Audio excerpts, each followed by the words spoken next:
रात हमेशा से अंधेरी नहीं होती। कुछ रातें ऐसी होती हैं जिनमें अंधेरा जिंदा होता है। गुजरात के एक छोटे, लगभग भुला दिए गए गांव राणपुर में लोग रात से नहीं डरते थे। वो डरते थे उस नाम से जिसे कोई जोर से नहीं बोलता था। कहते हैं अगर आधी रात के बाद किसी ने उस नाम को पुकार लिया तो वो सिर्फ सुनता नहीं, वो जवाब देता है। उसका नाम था काड़ो। ये कहानी शुरू होती है चार दोस्तों से। आरव, जो हमेशा हर चीज को समझने की कोशिश करता था। कबीर, जिसे दुनिया में सिर्फ व्यूज और फेम दिखता था। विवान, जो हर चीज को मजाक में उड़ा देता था। और समीर, जो डरता था लेकिन दोस्तों के साथ होने के कारण कभी पीछे नहीं हटता था। उन्होंने राणपुर आने का फैसला किया, सिर्फ एक वीडियो के लिए। हॉन्टेड विलेज एक्सप्लोरेशन, यही टाइटल था। कबीर के चेहरे पर एक्साइटमेंट था। अगर ये वीडियो चल गया ना तो चैनल उड़ जाएगा। समीर ने खिड़की के बाहर देखा। गांव दूर से ही अजीब लग रहा था, जैसे वो उन्हें देख रहा हो। मुझे अच्छा नहीं लग रहा, उसने धीरे से कहा। कबीर हंसा। डर मत, ये सब कहानियां होती हैं। लेकिन कुछ कहानियां सिर्फ कहानियां नहीं होती।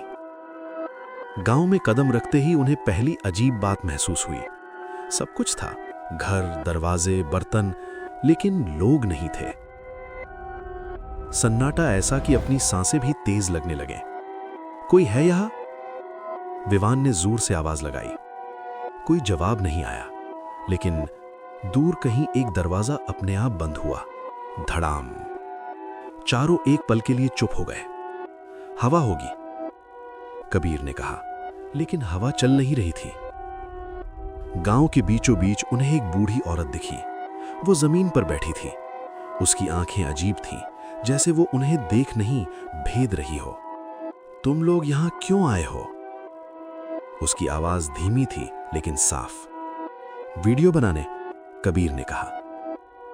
औरत ने धीरे धीरे मुस्कुराया। तो तुम लोग अपने डर को बेचने आए हो? कबीर ने हंसते हुए कहा, डर नहीं है हमें। औरत की मुस्कान गायब हो गई। नाम मत लेना उसका, समीर ने पूछा। किसका? औरत ने कुछ सेकंड तक चुप रहकर कहा, जिसका नाम लोग रात में नहीं लेते। लेकिन देर हो चुकी थी। कबीर हंस पड़ा। काड़ो? जैसे ही यह शब्द हवा में गूंजा, पूरा गांव एक पल के लिए खामोश हो गया, जैसे किसी ने सब कुछ पॉज कर दिया हो। और फिर धीरे धीरे एक ठंडी हवा चली। रात होते होते सब बदलने लगा। घड़ी बार बार 11:11 पर अटक जाती। मोबाइल में सिग्नल गायब हो गया और कैमरे में कुछ एक्स्ट्रा दिखने लगा। ये देख, विवान ने कैमरा स्क्रीन दिखाया। उसमें चारों के पीछे एक काली परछाई खड़ी थी। उन्होंने पीछे मुड़कर देखा, कुछ नहीं था। लेकिन जब फिर स्क्रीन में देखा, वो परछाई और पास आ चुकी थी। वे एक पुराने घर में गए, शायद रात वहीं बिताने के लिए। अंदर एक बड़ा आईना था, धूल से ढका हुआ। कबीर ने मजाक में उसे साफ किया। चलो देखते हैं कौन सबसे डरावना दिखता है। चारों आईने के सामने खड़े हो गए। पहले सब नॉर्मल था, फिर धीरे धीरे उनके चेहरे बदलने लगे। नहीं, असल में नहीं, आईने वे। और फिर उनके पीछे एक पांचवा इंसान खड़ा था। समीर का गला सूख गया। पीछे कोई है? चारों ने धीरे धीरे पीछे देखा। खाली कमरा। फिर वापस आईने में देखा। वो अब उनके बिल्कुल पीछे खड़ा था। उसका कोई चेहरा नहीं था, बस काला हिलता हुआ, जैसे अंधेरा खुद शेप ले रहा हो।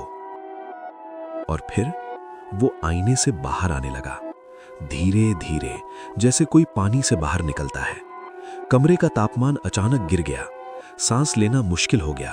और पहली बार उन्होंने उसकी आवाज सुनी, तुमने मुझे बुलाया है। चारों पीछे हट गए। कोई बोल नहीं पा रहा था। वो चीज अब उनके सामने थी, पूरा काला, लेकिन उसके अंदर जैसे कई चेहरे हिल रहे हों। वो एक पल के लिए रुका, फिर बोला, 4 लोग, 4 डर, हर डर एक जान लेगा। विवान हंसने की कोशिश करता है, ये हेलुसिनेशन है, लेकिन उसकी आवाज कांप रही थी। अचानक वो गायब हो गया, बस 1 सेकंड में। अब वो अकेला था, चारों तरफ अंधेरा। वो चिल्लाया, भाई। कोई जवाब नहीं। उसने दौड़ना शुरू किया, लेकिन जितना दौड़ता उतना ही वही जगह वापस आ जाती। फिर उसे महसूस हुआ कि कोई उसके पीछे है। उसने मुड़कर देखा, कुछ नहीं, लेकिन उसकी सांसें तेज हो गईं, दिल धड़कने लगा और धीरे धीरे उसे एहसास हुआ कि वो सच में अकेला है, पूरी तरह। बाकी तीनों उसे देख रहे थे, वो उनके सामने ही था, लेकिन धीरे धीरे पारदर्शी हो रहा था। विवान, समीर चिल्लाया। उन्होंने उसे पकड़ने की कोशिश की, लेकिन उनके हाथ उसके आर पार चले गए। विवान चिल्ला रहा था, मुझे बचाओ, मैं गायब हो रहा हूं। लेकिन उसकी आवाज कम होती गई और फिर वो पूरी तरह से गायब हो गया। कमरे में फिर सन्नाटा था। तीनों खड़े थे, डरे हुए, कांपते हुए, और वो चीज अब भी वही थी। उसने धीरे से कहा, मैं मारता नहीं, मैं सिर्फ इंतजार करता हूं जब तक तुम खुद हार नहीं मान लेते। समीर होने लगा, ये क्या है, ये क्या है? आरव ने धीमे से कहा, ये हमारे डर है और ये हमें उन्हीं से खत्म कर रहा है।